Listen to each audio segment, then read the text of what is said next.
পুকুর, একটা বড় পুকুর নিচে। আব্বা বলতেছে ওটাতে মাছ ধরবো। তো আব্বা বয়স্ক মানুষ, আমি বললাম যাই। করছে তুই যাবি, ভয় খাবে না? বাইরে থেকে দূরে, একটু দূরে বিলের মাঝখানে জঙ্গল আছে, চতুর্দিকে কবরস্থান, আমাদেরও কবরস্থান, ওই পুকুরের পাশে আমাদের জায়গা, আমার কবরস্থান আছে আমাদের।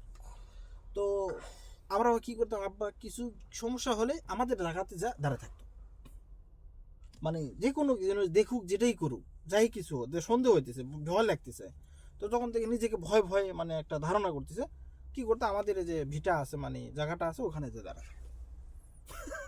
একটা জিনিস, মানে উনি কি বলতে না বুঝছে না, এত কোনো পড়াশোনা নাই, মূর্খ মানুষ, যাই হোক। আব্বা বলতে চলো যাই। তো আমি বললাম চলেন যাই। তো আমি আমার আব্বার সাথে মোটামুটি সাপোর্ট দিছি। তা আমি গিয়ে ওই টং আছে না, টং করছি, আর যে মেশিন পানি উঠায়, তো এই মেশিনের কাছে দাঁড়িয়ে রয়েছে। জ্যোৎস্না রাত, পূর্ণিমা রাত, আর ওখানে সবচেয়ে বেশি ওগুলো বেশি, ওই জঙ্গলটা, ওই পুকুরে সবাই যায় না কেউ, ভয়ে। আমার আব্বা আগে থেকে মানে একটু সাহসী ধরনের।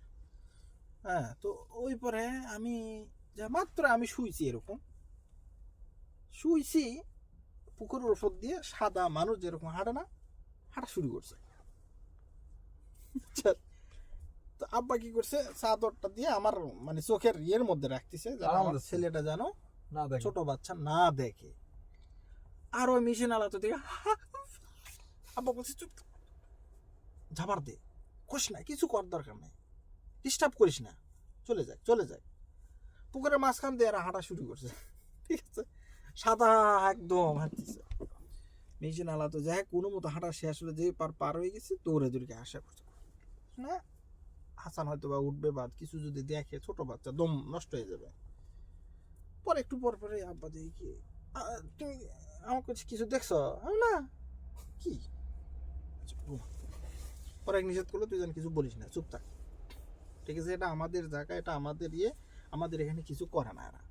আলহামদুলিল্লাহ, আমি অনেক বছর ধরে এই পুকুর চাষ করি, এই পশুর আমার ইয়ে করে আয়ত্তের মধ্যে থাকে, এটা ভয় করিস না।